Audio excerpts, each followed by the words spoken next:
আচ্ছা ঠিক আছে, আমরা আজকে পড়বো অ্যাসিড, বেস, সল্ট। মানে অ্যাসিড তো চিনি আমরা, বেস মানে হচ্ছে ক্ষার বা অ্যালকালি মানে হচ্ছে ক্ষারক, আর সল্ট মানে হচ্ছে লবণ। তো এই জিনিসগুলো নিয়ে আমরা পড়বো, যেগুলা কাকে বলে, এগুলা বৈশিষ্ট্য কেমন, এসব আর কি। তো অ্যাসিড নাম তো শুনছি আমরা, তাই না? আমরা সব সময় অ্যাসিড টেসিড বিভিন্ন নাম শুনি। তো অ্যাসিড আসলে কি? অ্যাসিড হচ্ছে একটা সাবস্টেন্স, যে সাবস্টেন্সটাকে আমি যদি পানিতে দ্রবীভূত করি, পানিতে দেই, তাহলে সেখানে হাইড্রোজেন আয়ন তৈরি হয়।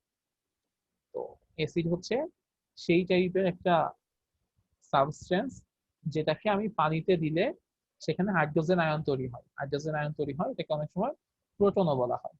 That means H plus ion তৈরি হয়, তাহলে সেটাকে বলা হয় অ্যাসিড। তো অ্যাসিডের তো বিভিন্ন নাম আমরা জানি, বিভিন্ন টাইপের অ্যাসিডের নাম জানি। আচ্ছা একটা মিনিট, হ্যাঁ। Okay sir.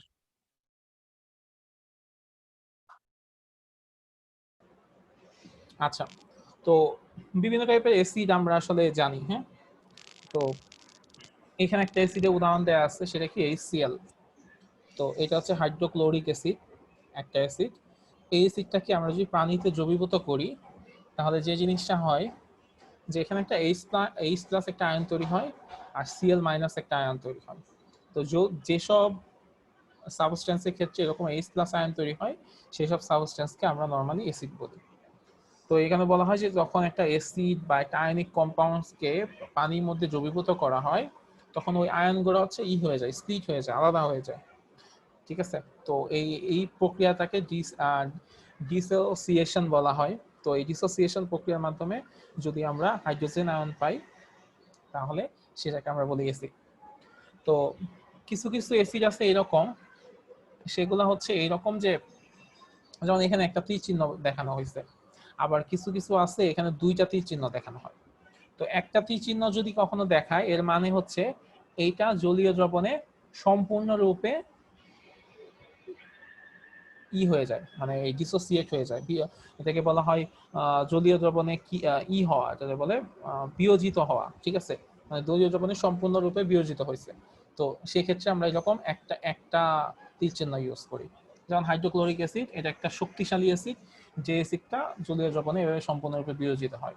এরকম আরো অ্যাসিড আছে, সালফিউরিক অ্যাসিড আছে H2SO4, সেখানে দিলেও এরকম একটা এইচ প্লাস আয়ন, দুইটা এইচ প্লাস আয়ন তৈরি হবে আর সালফেট আয়ন তৈরি হবে। তো সেটাকে আমরা বলবো যে একটা শক্তিশালী অ্যাসিড, যেটা জলীয় দ্রবণে 100% বিয়োজিত হচ্ছে। আবার কিছু মৃদু অ্যাসিড আছে, মৃদু অ্যাসিড যেগুলো আছে সেগুলো জলীয় দ্রবণে বিয়োজিত হয়, কিন্তু সম্পূর্ণরূপে হয় না, আংশিকভাবে হয়। তো আংশিকভাবে হয় বলে সেগুলো হচ্ছে টাইপের অ্যাসিড, মৃদু অ্যাসিড। নর্মালি ল্যাবরেটরিতে যেসব অ্যাসিড ইউজ করা হয়, সেগুলোর মধ্যে অনেক বেশি পরিমাণ পানি দেওয়া হয়, যার কারণে সেগুলা একটু মৃদু টাইপের অ্যাসিড হয়ে থাকে। আচ্ছা, যেমন মৃদু অ্যাসিড যেগুলো আছে, এরকমও আছে যে কোনো একটা মৃদু অ্যাসিড, সেই মৃদু অ্যাসিডের ক্ষেত্রে যেমন এসিটিক অ্যাসিড নামে একটা অ্যাসিড আছে, সেটা হচ্ছে CH3COOH। সেই অ্যাসিডটা যদি পানিতে দেওয়া হয় 25°C তাপমাত্রায়, তাহলে 1000টি অণুর মধ্যে মাত্র দেখা যায় 4-5টা অণু পানিতে বিয়োজিত হয়। ঠিক আছে? তো তোমরা নর্মালি অ্যাসিড চেনো তো? অ্যাসিড চেনো না? হ্যাঁ স্যার চিনি। অ্যাসিড বলো তো, কোথায় কোথায় অ্যাসিডের নাম শুনছো বা অ্যাসিড পাইছো? আহ, অ্যাসিডের কার্যকলাপ করা হয়েছে স্যার যখন সায়েন্সে বা ছিলাম আর কি স্যার, কলেজে স্যার, তখন স্যার প্র্যাকটিক্যাল ক্লাস করতে গিয়ে। স্যার ব্যাটারির মধ্যে অ্যাসিড পাওয়া যায় স্যার। হ্যাঁ, ব্যাটারি স্যার লেবুতে অ্যাসিড আছে। লেবুতে অ্যাসিড আছে। আচ্ছা, তো নর্মালি আমরা যেসব অ্যাসিড দেখি, সেগুলো অ্যাকচুয়ালি কি করা হয়, সেগুলোর মধ্যে অনেক বেশি পরিমাণ পানি দেওয়া হয়, যাতে ওটা অনেক মৃদু হয়ে যায়। আর যেসব অ্যাসিডে হ্যাঁ কড়া স্যার। অ্যাসিড থাকে, মানে পুরাটাই অ্যাসিড থাকে, সেগুলা হচ্ছে গাঢ় অ্যাসিড বা শক্তিশালী অ্যাসিড বলা হয়। যেমন এই যে আমরা নর্মালি অ্যাসিড হচ্ছে টক স্বাদযুক্ত হয়। আমরা তেঁতুল খাই, তেঁতুলের মধ্যে হচ্ছে টার্টারিক অ্যাসিড থাকে। তারপরে এরকম লেবুতে মনে হয় অ্যাসিটিক অ্যাসিড। লেবুতে থাকে হচ্ছে সাইট্রিক অ্যাসিড। ঠিক ও আছে? Sorry sir. আচ্ছা, লেবু, কমলা লেবুতে সাইট্রিক অ্যাসিড থাকে। তারপর দুধের মধ্যে থাকে ল্যাকটিক অ্যাসিড। তারপর সফট ড্রিঙ্কস যে খাই আমরা, পেপসি বা কোক, এগুলাতে থাকে হচ্ছে কার্বনিক অ্যাসিড। ভিনেগার চিনো তো? হ্যাঁ চিনি হ্যাঁ স্যার। স্যার। ভিনেগারে থাকে হচ্ছে ইথানোয়িক অ্যাসিড। চায়ের মধ্যে ট্যানিক অ্যাসিড থাকে। তো এই জিনিসগুলো অ্যাকচুয়ালি থাকে। আবার আমাদের পাকস্থলীর মধ্যেও এক ধরনের অ্যাসিড তৈরি হয়, সেই অ্যাসিড হচ্ছে যা সব হাইড্রোক্লোরিক। সময় নিশ্চিত হতেই থাকে। হ্যাঁ, হাইড্রোক্লোরিক অ্যাসিড তৈরি হয়, ঠিক আছে। তো এই হচ্ছে অ্যাসিডের কাহিনী, যেটা আমাদের খুবই দৈনন্দিন জীবনে বিভিন্ন জায়গায় আমরা ইউজ করে থাকি। হ্যাঁ, আসসালামু আলাইকুম ভাই। আচ্ছা, দইয়ের মধ্যেও কিন্তু অ্যাসিড থাকে, ঠিক আছে।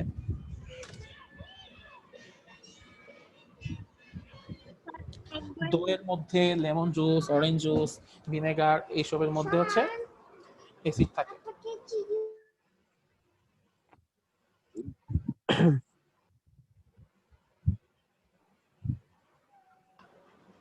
আচ্ছা, দই, lemon juice, orange juice, vinegar এসব হচ্ছে টক শাকযুক্ত হয় কেন?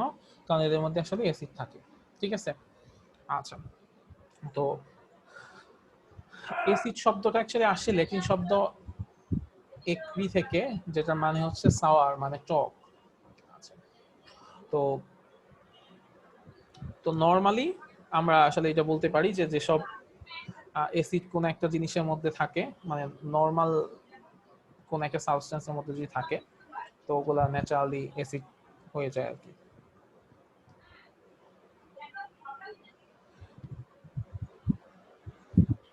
আচ্ছা, তো অ্যাসিড গুলা কিভাবে ইউজ হয়, কোথায় কোথায়?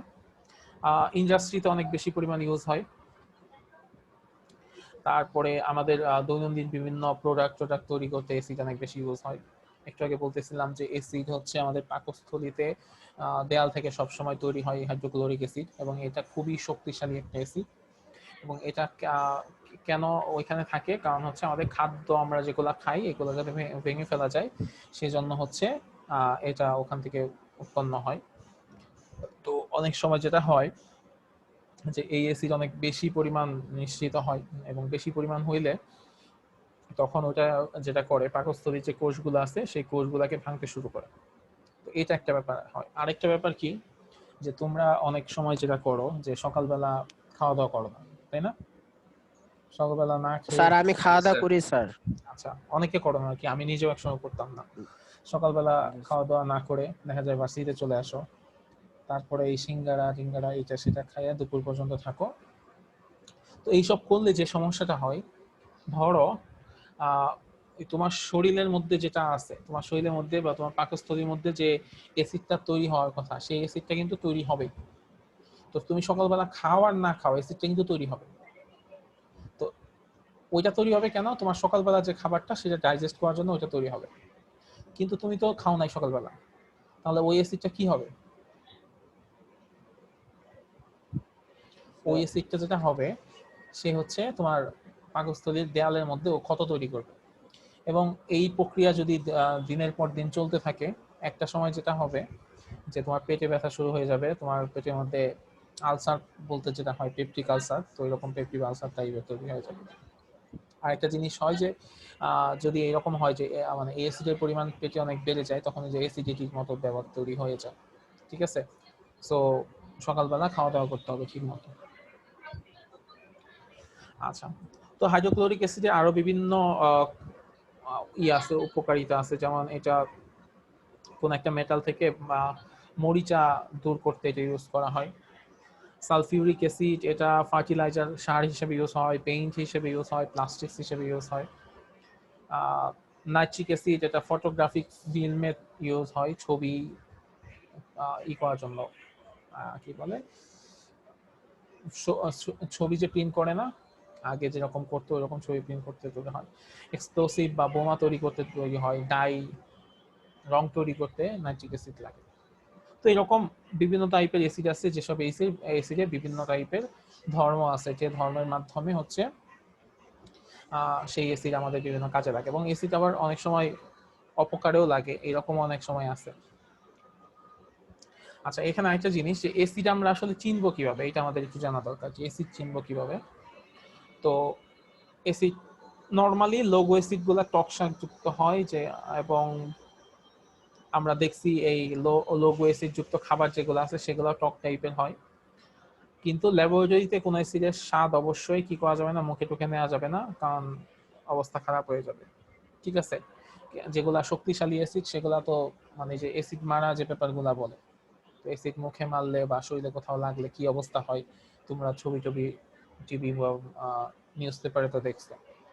সো শক্তিশালী বা যে গাঢ় অ্যাসিড যেগুলা সেগুলা অবশ্যই কোনোভাবে কাজ করা যাবে না।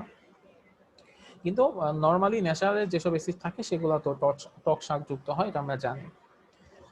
আচ্ছা, তো অ্যাসিড পরীক্ষার আরেকটা ওয়ে আছে। তো এক ধরনের পেপার আছে সেটাকে বলা হয় লিটমাস পেপার। তো সেই লিটমাস পেপারকে যদি আমরা কোনো একটা অ্যাসিডের দ্রবণে রাখি তাহলে দেখা যায় এরকম হয় যে নীল রঙের লিটমাস পেপারটা লাল রঙে পরিণত হয়। সো এইটার মাধ্যমে আসলে কোনটা অ্যাসিড বা কোনটা কি সেটা আসলে বের করা হয়। যদি এরকম হয় একটা নীল রঙের লিটমাস পেপারকে লাল রঙে পরিণত করে তাহলে সেটা সেই দ্রবণটাকে আমরা বলবো অ্যাসিড। মানে কোন একটা জায়গায় কোন একটা দ্রবণ আছে, সেই দ্রবণটা অ্যাসিড না কি সেটা তো আমরা জানি না। তো সেটা তার কি মুখে জিহ্বায় দিয়ে টেস্ট করা যাবে না। তো তখন আমাদের এই পরীক্ষা করতে হয়, লিটমাস পরীক্ষা করতে হয়। বা আরো অনেক ধরনের পরীক্ষা আছে, তো তার মধ্যে সবচেয়ে সহজ পরীক্ষা যেটা সেটা হচ্ছে লিটমাস পরীক্ষা। তো একইভাবে তোমরা যদি এরকম করো যে তেঁতুল বা আচারের পানির মধ্যেও যদি লিটমাস পেপার যোগ করো নীল রঙে, দেখবা সেটা লাল রঙে পরিণত হয়ে গেছে। তো এইভাবে অ্যাসিডের বিভিন্ন উপকারিতা আছে, আবার অ্যাসিডের বিভিন্ন অপকারিতাও আছে। যেমন একটা অপকারিতার কথা বলি যেটা আমাদের পরিবেশে খুব ক্ষতি হয়।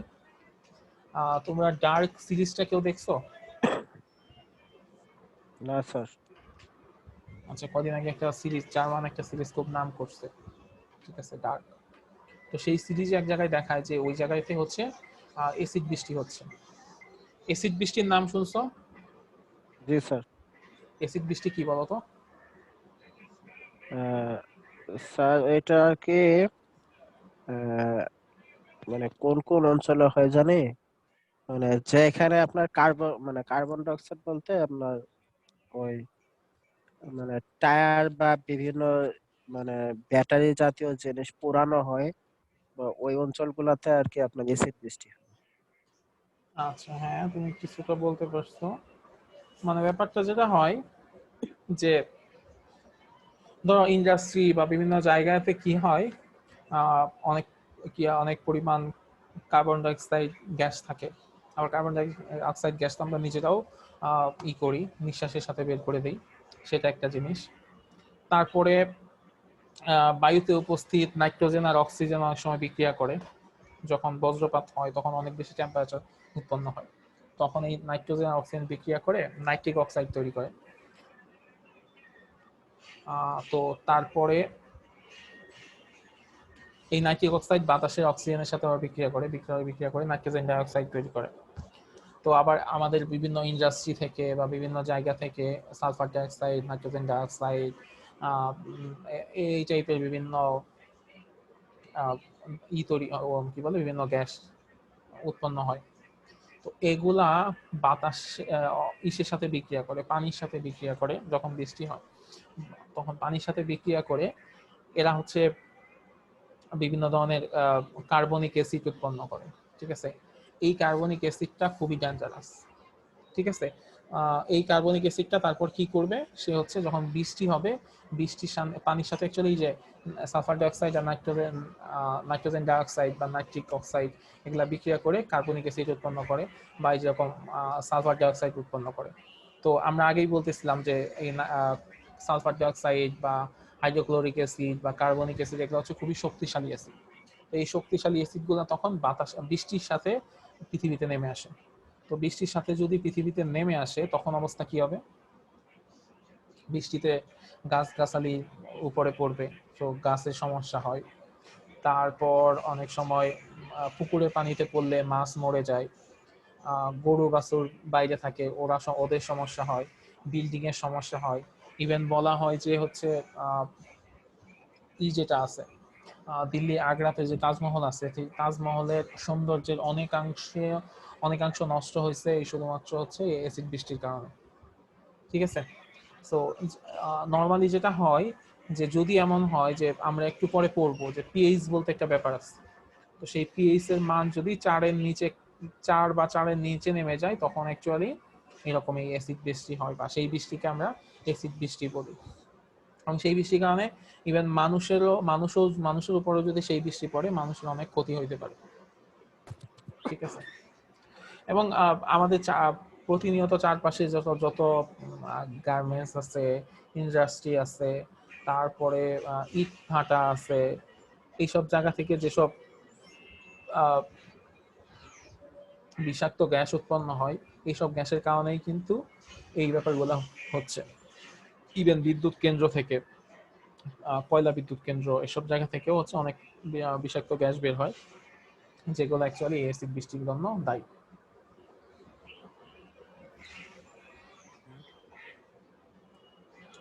আচ্ছা, সো আচ্ছা আমরা একটু সামনে থেকে ঘুরে আসি।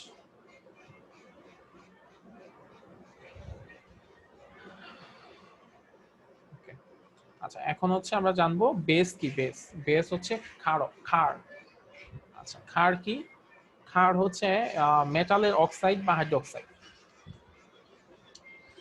ক্ষার হচ্ছে মেটালের অক্সাইড বা হাইড্রোক্সাইড, তো সেটাকে আমরা বলি বেস বা হচ্ছে ক্ষার। তো যে কোনো একটা মেটাল আমরা যদি বলি, সেটা সোডিয়াম হইতে পারে, তাহলে সোডিয়ামের একটা হাইড্রোক্সাইড যদি আমরা চিন্তা করি, তাহলে সোডিয়াম হাইড্রোক্সাইড, সেটা একটা ক্ষার। তারপরে আরেকটা মেটাল যদি আমরা চিন্তা করি ক্যালসিয়ামের একটা অক্সাইডের কথা যদি চিন্তা করি, ক্যালসিয়াম অক্সাইড, সেটা একটা ক্ষার। আর ক্যালসিয়াম অক্সাইড এটা কিন্তু আমরা সবাই চিনি। ক্যালসিয়াম অক্সাইডটা কি? ক্যালসিয়াম অক্সাইডটা হচ্ছে চুন। চুন বলতে আমরা যা বুঝি সেটা অ্যাকচুয়ালি ক্যালসিয়াম অক্সাইড। তো যে কোনো ধাতু বা ধাতুর মতো ক্রিয়াশীল যে যৌগমূলক আছে সেগুলা অক্সাইড বা হাইড্রোক্সাইডকে আমরা হচ্ছে ক্ষার বলি। এবং ক্ষারের একটা বৈশিষ্ট্য কি? ক্ষার হচ্ছে অ্যাসিডের সাথে বিক্রিয়া করে লবণ ও পানি উৎপন্ন করে। আচ্ছা মাতিন চাকমা, তুমি কিছু বলতে চাচ্ছ?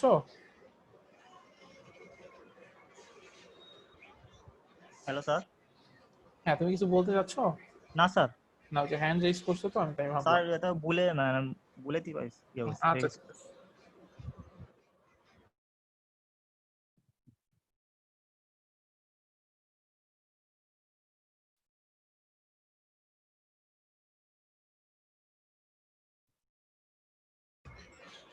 আচ্ছা। তো বেস হচ্ছে কি? ধাতু বা ধাতুর মতো ক্রিয়াশীল যে যৌগমূলক আছে সেগুলো অক্সাইড বা হাইড্রোক্সাইড।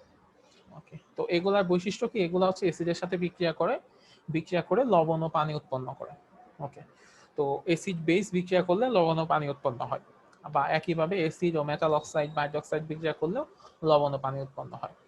আচ্ছা, তো এই ইকুয়েশনটা, আয়নিক ইকুয়েশনটা হচ্ছে এরকম যে OH minus plus H plus, মানে H প্লাস হচ্ছে অ্যাসিড থেকে আসে, আর OH মাইনাস এটা আসে হচ্ছে ওই হাইড্রোক্সাইড বা মেটাল অক্সাইড থেকে আসে, সেই দুইটা বিক্রিয়া করলে যে পানি উৎপন্ন হয়, আর বাকি যা যা থাকে সেগুলা দিয়ে লবণ উৎপন্ন হয়।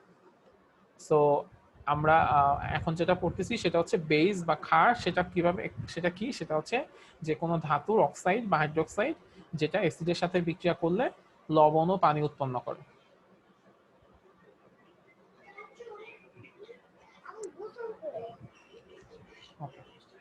আচ্ছা, কমন বেস গুলা কি আছে? Sodium oxide, zinc oxide, copper oxide, magnesium hydroxide, aluminium hydroxide, এগুলো হচ্ছে আমাদের কমন ক্ষার হিসেবে আমরা এগুলাকে জানি। আচ্ছা, তো ক্ষারে হচ্ছে দুই রকমের, একটা হচ্ছে সলিউবল আর হচ্ছে ইনসলিউবল। মানে হচ্ছে কিছুগুলো হচ্ছে দ্রবণীয় আর কিছু হচ্ছে অদ্রবণীয়। যেগুলো দ্রবণীয় সেগুলাকে বলা হয় অ্যালকালি, ঠিক আছে, আর যেগুলো দ্রবণীয় না সেগুলোকে বলা হয় মেটাল অক্সাইড বা হাইড্রোক্সাইড। ঠিক আছে, সো ক্ষার হচ্ছে দুই ধরনের, সলিউবল আর হচ্ছে ইনসলিউবল, দ্রবণীয় অদ্রবণীয়।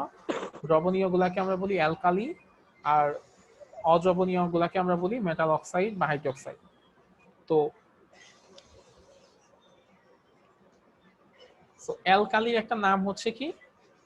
আচ্ছা, আমি বোধহয় একটা জিনিস উল্টা বলছি। বেজ মানে হচ্ছে আসলে ক্ষারক, মানে বেজের বাংলা হচ্ছে ক্ষারক, আর অ্যালকালি যেটা, এটার বাংলা হচ্ছে ক্ষার। ঠিক আছে, অ্যালকালি হচ্ছে ক্ষার আর বেস হচ্ছে ক্ষারক। তো স্যার একটা প্রশ্ন করতে পারি স্যার? শিওর। স্যার এই যে আমরা অনেক সময় পেঁয়াজ কাটি না, পেঁয়াজ কাটার সময় যে স্যার চোখ থেকে পানি পড়ে, এর কারণটা কি স্যার? আচ্ছা, এটা একেবারে ফার্স্ট ক্লাসে দেখাইছিলাম যখন আমরা পেঁয়াজ কাটি। তুমি একটু ফার্স্ট লেকচারটা একটু দেখো, কেমিস্ট্রি ইন ডেইলি লাইফ, ওই লেকচারটাতে একটু দেখো। যখন আমরা পেঁয়াজটা কাটি বা এইসব জিনিস কাটি তখন ওইখান থেকে এক ধরনের অ্যাসিড বের হয়, সেই অ্যাসিডটা আমাদের চোখে যায়, যার কারণে আমাদের সমস্যা হয় অ্যাকচুয়ালি। বুঝতে পারছো? জি স্যার, জি। আচ্ছা, সো আমরা বলতেছিলাম যে বেস হচ্ছে দুই ধরনের, একটা হচ্ছে সলিউবল আর ইনসলিউবল। সলিউবলটাকে আমরা বলতেছি অ্যালকালি, যেটাকে আমরা বলি ক্ষার, আর ইনসলিউবল সেটা হচ্ছে মেটাল অক্সাইড বা মেটাল হাইড্রোক্সাইড। তো এরকম। তো ক্ষার আর ক্ষারকের দুইটা পার্থক্য আছে। পার্থক্যটা আমরা এখান থেকে দেখতে পাচ্ছি যে, দেখো একটা জিনিস খেয়াল করে যে ক্ষারক হচ্ছে দুই ধরনের। এক ধরনের ক্ষারক হচ্ছে পানিতে দ্রবীভূত হয়, আর এক ধরনের ক্ষার পানিতে দ্রবীভূত হয় না। তো সেই ক্ষারকের মধ্যে যেটা পানিতে দ্রবীভূত হয় সেটা অ্যাকচুয়ালি ক্ষারক। ঠিক আছে? ক্ষারকগুলোর মধ্যে যেটা পানিতে দ্রবীভূত হয় সেটাকে আমরা ক্ষার বলতেছি। তার মানে আমরা কি এটা বলতে পারি না যে সকল ক্ষারই হচ্ছে ক্ষারক, কিন্তু সকল ক্ষারক ক্ষার না? এটা কি বলা যায়? মানে সকল অ্যালকালি হচ্ছে বেস, কিন্তু সকল বেস অ্যালকালি না। হ্যাঁ স্যার, বলা যায় স্যার। আচ্ছা, অ্যাকচুয়ালি ব্যাপারটা কি যে ক্ষার হইতে হইলে যেটা থাকতে হবে সেটা হচ্ছে ওগুলাকে পানিতে দ্রবীভূত হইতে হবে, এবং পানিতে দ্রবীভূত হওয়ার পরে ওর হচ্ছে পানির মধ্যে হাইড্রোক্সিল আয়ন যেটা আছে সেটা ছেড়ে দিতে হবে। তো আমরা এর আগে কমন যে অক্সাইড গুলা দেখলাম, কমন যে বেস গুলা দেখছি, এর মধ্যে অক্সাইড আছে, sodium oxide, zinc oxide, copper oxide, magnesium hydroxide, aluminium hydroxide. তো প্রথম তিনটা অ্যাকচুয়ালি বেস, আর পরের দুইটা হচ্ছে বেস এবং অ্যালকালি দুইটাই। কারণ পরের দুইটার মধ্যে হাইড্রোক্সাইড আছে, এবং যেহেতু হাইড্রোক্সাইড আছে যার কারণে ওরা পানিতে দ্রবীভূত হতে পারবে, এবং একই সাথে হাইড্রোক্সিল আয়ন সে হচ্ছে ছেড়ে দিতে পারবে। এখন যার মধ্যে শুধু অক্সাইড আছে, সোডিয়াম অক্সাইড আছে, সোডিয়াম অক্সাইড মানে হচ্ছে Na2O, ওর মধ্যে তো এইচই নাই, তো হাইড্রোক্সাইড কেমনে দিবে? জিঙ্ক অক্সাইড একইভাবে, বা কপার অক্সাইড বা ক্যালসিয়াম অক্সাইড, এগুলো হচ্ছে সেম জিনিস, যে ওদের মধ্যে তো নাই, মানে কি বলে ওরকম, মানে ওরা চাইলেও কি করতে পারে না, পানিতে দ্রবীভূত হতে পারে না, এবং সেইখানে হাইড্রোক্সাইড যৌগমূলক দিতে পারে না, বা হাইড্রোক্সাইড যৌগমূলক কি বলে পানিতে ছেড়ে দিতে পারে না।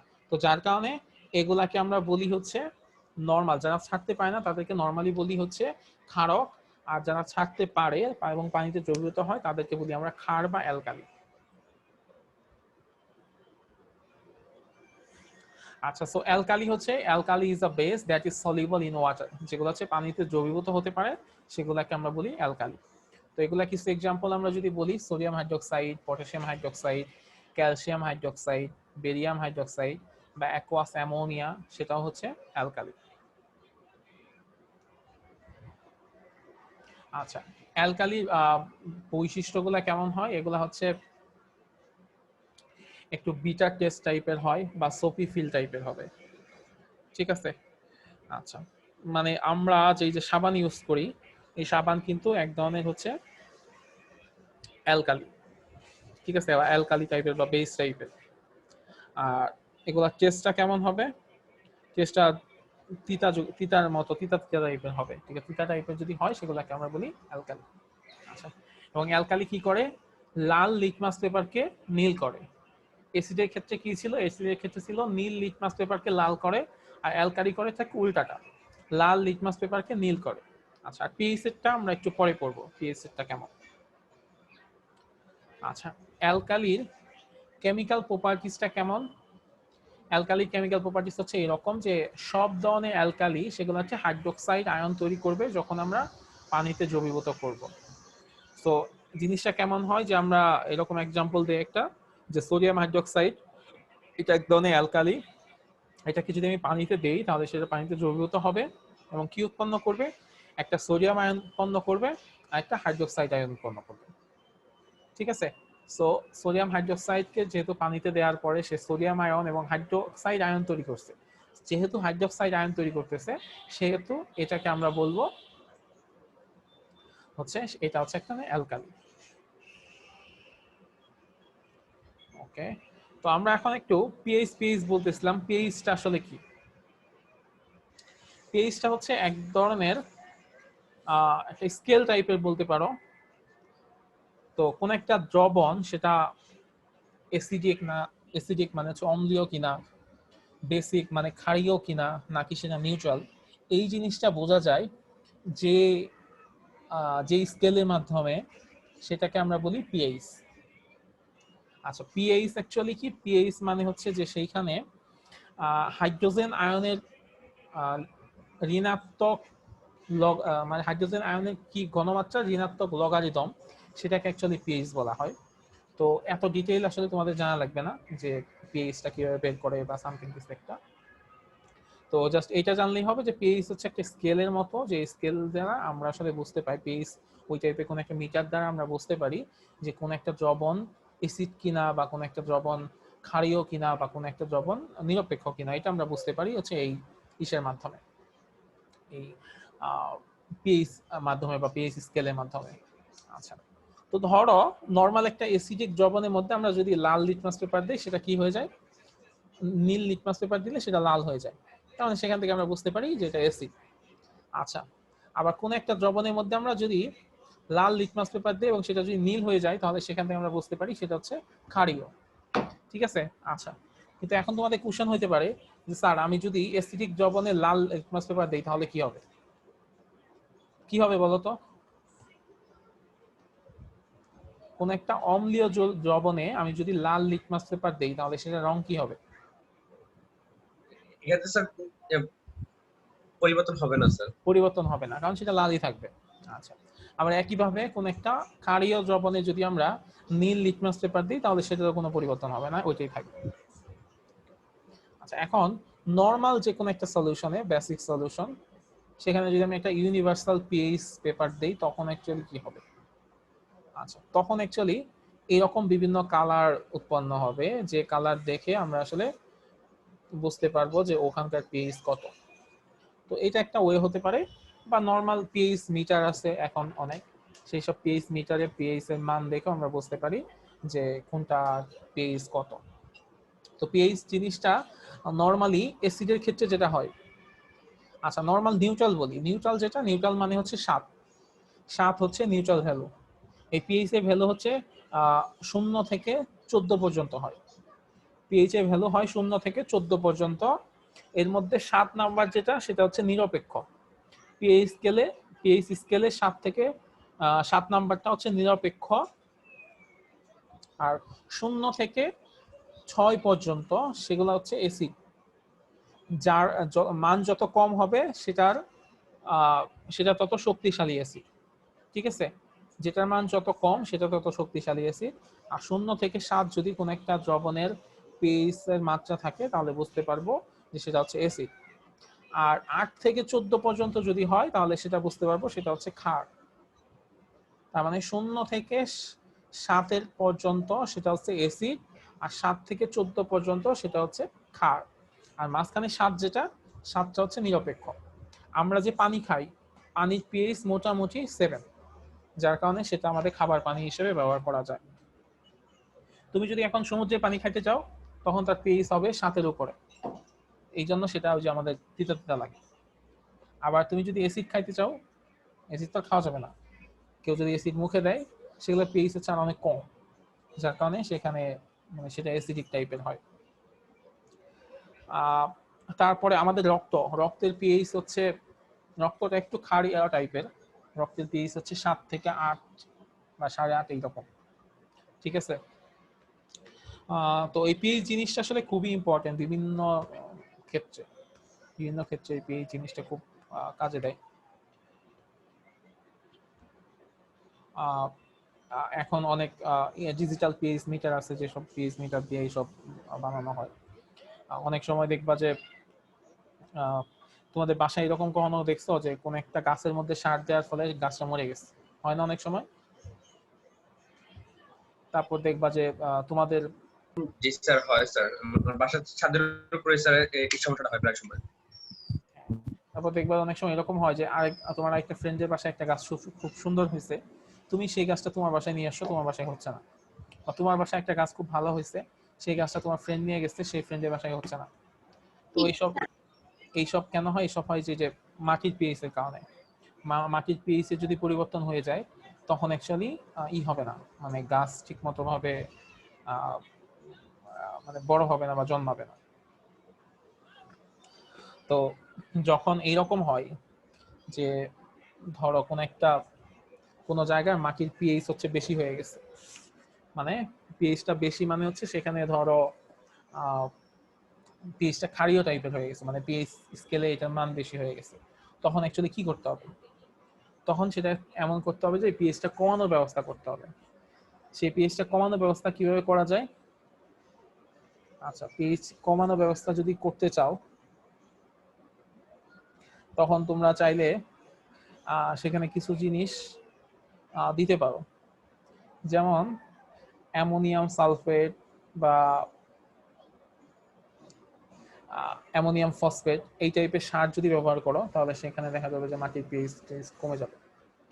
আবার যদি এমন হয় যে কোনো একটা জায়গায় মাটির পিএইচ কমে গেছে, মানে মাটির পিএইচ কমে গিয়ে সেটা অ্যাসিডিক হয়ে গেছে, তার মানে সেটাকে তোমার বাড়াইতে হবে, মানে পিএইচ বাড়াইতে হবে, তখন অ্যাকচুয়ালি যে চুন ব্যবহার করলে কাজে দিবে। চুন মানে হচ্ছে ক্যালসিয়াম অক্সাইড, আমরা ওই যে পানের সাথে যেটা খাই সেটা হচ্ছে ক্যালসিয়াম অক্সাইড, তো ওইটা দিলে হয়ে যাবে।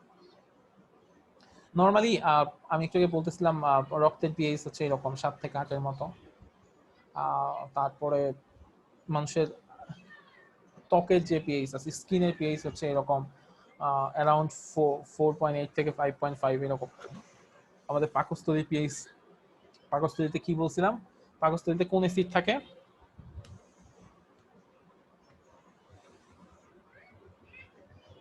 বলো কেউ একজন, পাকস্থলীতে কোন অ্যাসিড থাকে? মনে নাই?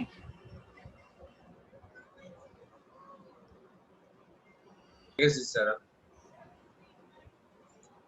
পাকস্থলীতে থাকে হচ্ছে হাইড্রোক্লোরিক অ্যাসিড, তাই না? সো হাইড্রোক্লোরিক অ্যাসিড যেহেতু পাকস্থলীতে থাকে, তো পাকস্থলীর স্বাভাবিকভাবে পিএইচ এর মান হবে অনেক কম, এবং আমাদের পাকস্থলীর পিএইচ হচ্ছে 1।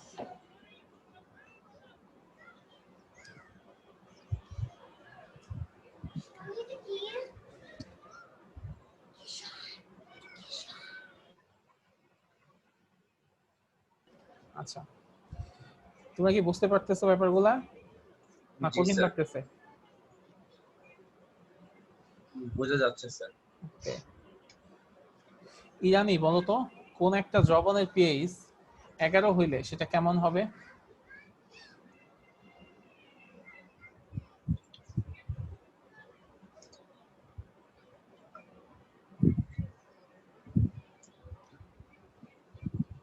হ্যালো, হ্যাঁ ইরানি, শুনতে পাচ্ছ? যাই হোক, নাই। নাদিয়া চৌধুরী, শুনতে পাচ্ছ?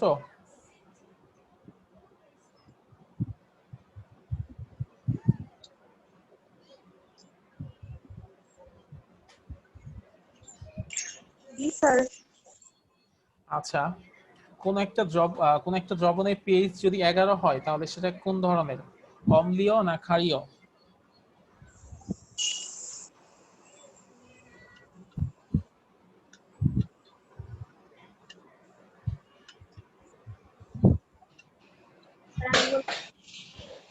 হ্যালো হ্যাঁ হ্যাঁ, স্যার, ক্ষারীয়। ক্ষারীয়। আচ্ছা, যে আমি একটু আগে বলতেছিলাম যে মানুষের স্কিনের পিএইচ হচ্ছে 4.8 থেকে 5.5 পর্যন্ত।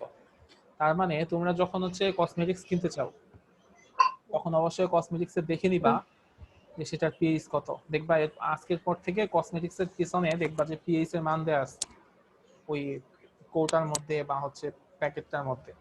তো সেখানে অবশ্যই দেখে নিবা যে ওই জিনিসের পিএইচ যদি 4.8 থেকে 5.5 এর মধ্যে হয় তাহলেই শুধুমাত্র সেটা সেফলি ইউজ করা যাবে। আর ওটা পিএইচ যদি এর চাইতে কম হয় তাহলে কিন্তু স্কিনের অবস্থা খারাপ হয়ে যাবে, বা বেশি হলে স্কিনের অবস্থা খারাপ হয়ে যাবে। স্যার 4 থেকে 8, 4 থেকে 5 এটার মধ্যে থাকতে হবে। 4.8 থেকে 5.5।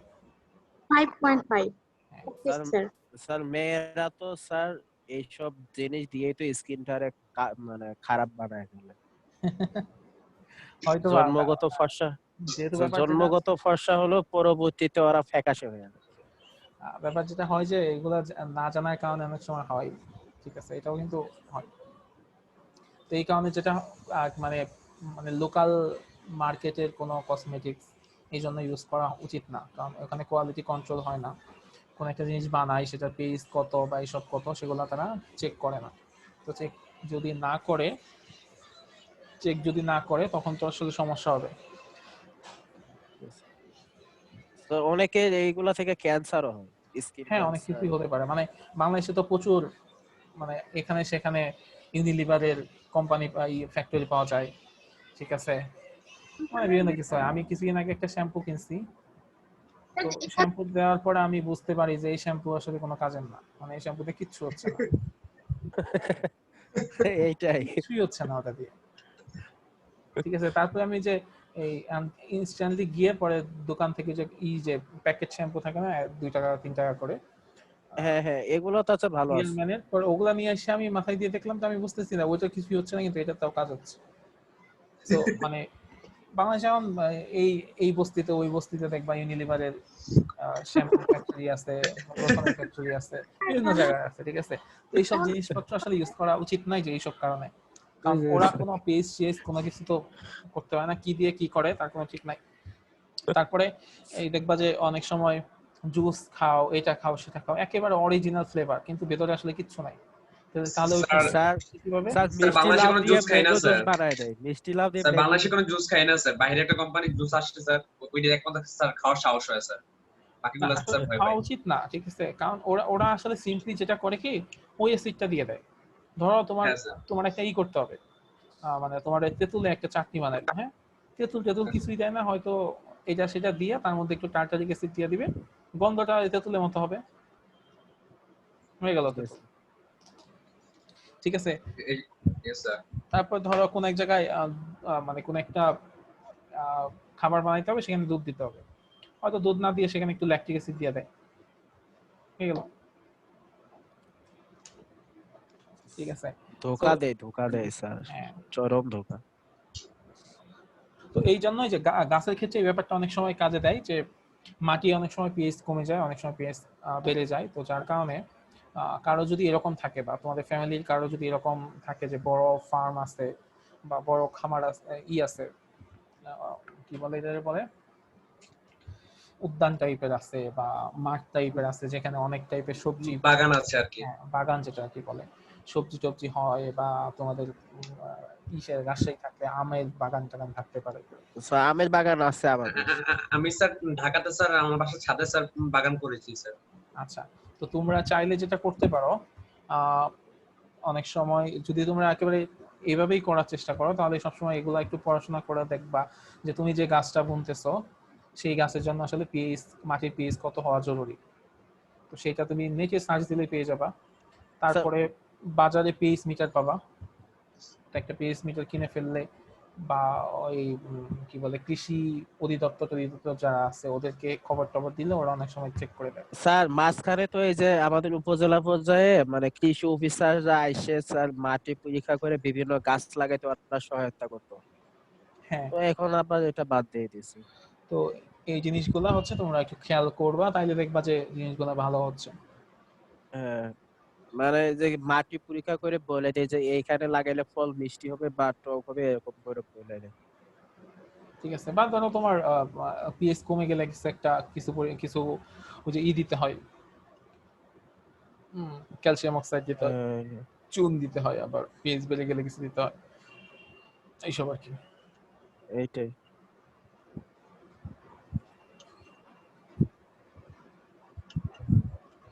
আচ্ছা, তো আরেক ধরনের রিয়াকশন আছে, সেই রিয়াকশনকে বলে নিউট্রালাইজেশন রিয়াকশন। বা প্রশমন বিক্রিয়া। প্রশমন বিক্রিয়াটা কেমন, যে এই যে আমরা অ্যাসিড নিয়ে কথা বললাম, অ্যাসিডটা আর ক্ষার এই দুইটাকে যদি আমরা যোগ করি, বিক্রিয়া করাই, তখন লবণ উৎপন্ন হয় আর পানি উৎপন্ন হয়। ঠিক আছে, অ্যাসিড আর ক্ষার এই জিনিসটা যদি আমরা বিক্রিয়া করি, তখন যে রিঅ্যাকশনটা হয় সেই রিঅ্যাকশনটাকে বলা হয় প্রশমন বিক্রিয়া। ধরো এটা কিন্তু খুবই ইম্পর্টেন্ট একটা বিক্রিয়া। এই যে তোমার ধরো তোমার মাটির পিএইচ বেড়ে গেছে, মানে ক্ষারীয় হয়ে গেছে, তখন তুমি কি করবে, ওখানে অ্যাসিডিক কিছু একটা দিতে হবে।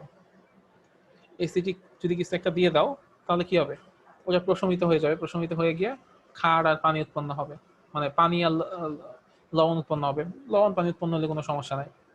আবার ধরো কোন একটা জায়গায় অ্যাসিডিক হয়ে গেছে, সেখানে তাহলে কি করতে হবে, ক্যালসিয়াম অক্সাইড, চুন টাইপের কিছু দিতে হবে, দ্যাট মিন্স ক্ষারীয় টাইপের কিছু দিতে হবে। তাদেরকে ওখানে একটা বিক্রিয়া হবে, বিক্রিয়া হয়ে লবণ আর পানি উৎপন্ন হয়ে গিয়ে ওটার পিএইচটাকে স্বাভাবিক করে ফেলবে।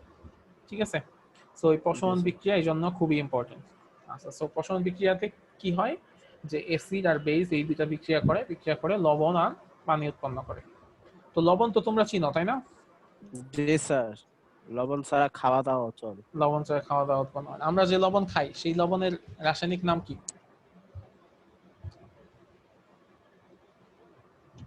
বলো তো? আমরা প্রত্যেকদিন বাসায় যে লবণটা খাচ্ছি সেই লবণের রাসায়নিক নাম কি?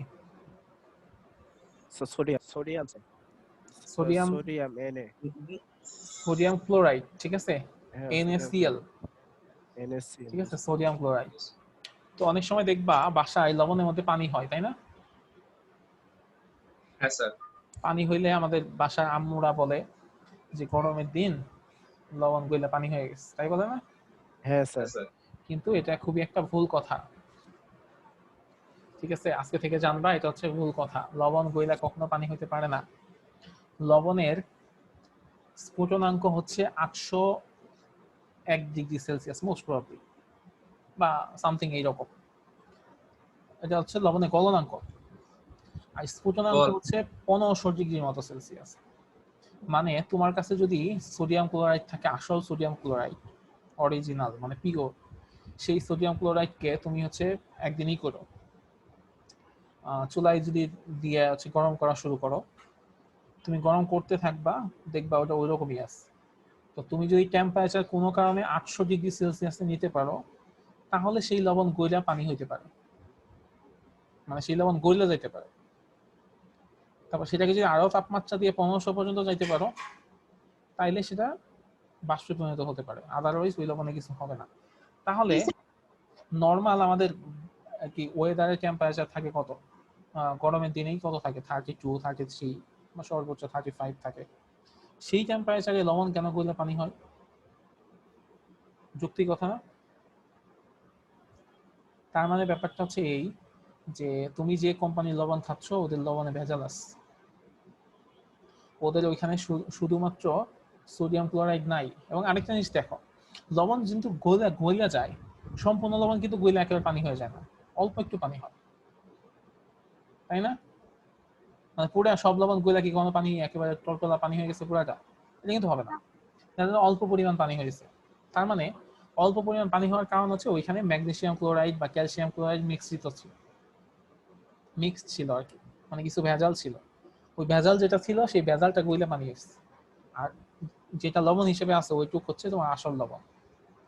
তার মানে এরপর থেকে আসল লবণের কোম্পানি তোমরা চিনে ফেলবা। কিভাবে চিনবা? দেখবা যাদের লবণে গরমের দিনে, অ্যাকচুয়ালি ব্যাপারটা যেটা হয় যে গরমের দিনে বা বর্ষাকাল এইসব কালে হয়, মানে আমাদের পরিবেশের মধ্যে অনেক পরিমাণ থাকে, পানি থাকে, পানি জমে থাকে। ঠিক আছে, জলীয় বাষ্প থাকে। তো ওরা হচ্ছে সেই জলীয় বাষ্পকে শোষণ করে পানিতে পরিণত হয়।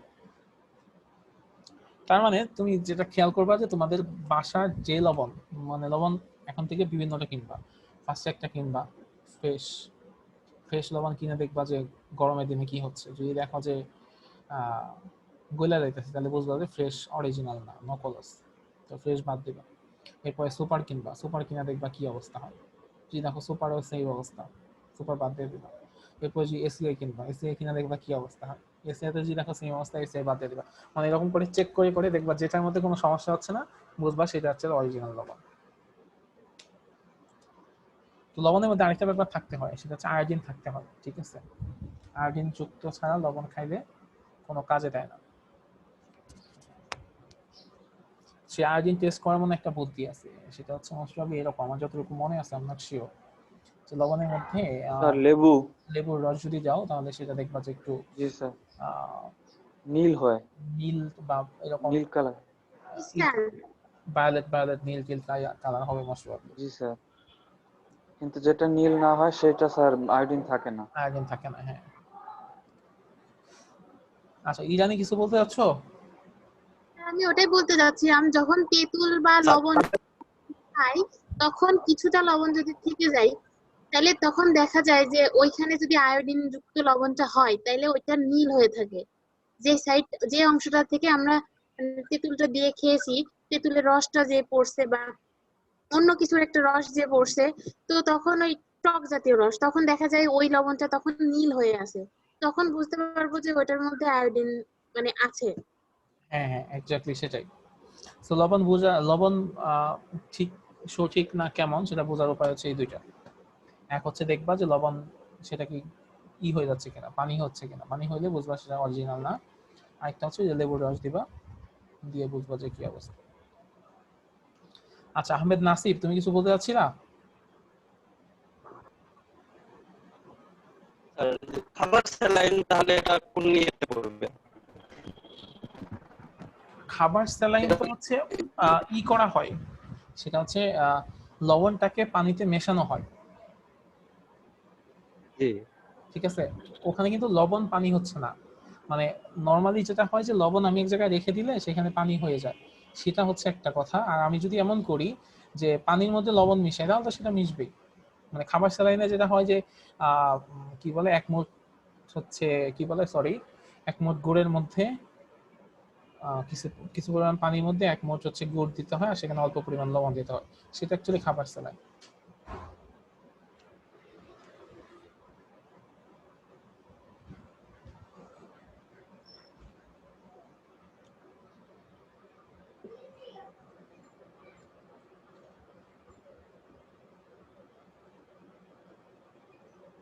আচ্ছা, তো এই হচ্ছে মোটামুটি। তো আমরা নেক্সট দিন হচ্ছে লবণের ব্যাপারটা আরো ক্লিয়ারলি পড়বো, মানে ডিটেল পড়বো। আজকে এ পর্যন্ত থাকুক, ঠিক আছে? Okay sir. স্যার অ্যাটেন্ডেন্সটা দিয়ে দিছে স্যার, ওই যে হ্যাঁ, ইয়াতে চ্যাট অ্যাটেন্ডেন্সটা দিয়ে বক্সে। দিব, সমস্যা নেই।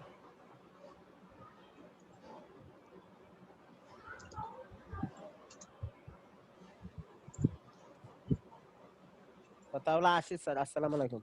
ওকে, আর ইরানি তুমি থাকো, আর হাদিউল তুমি থাকো, তোমাদের এই যে প্রেজেন্টেশনটা নিয়ে নিব, সমস্যা নেই। জি স্যার।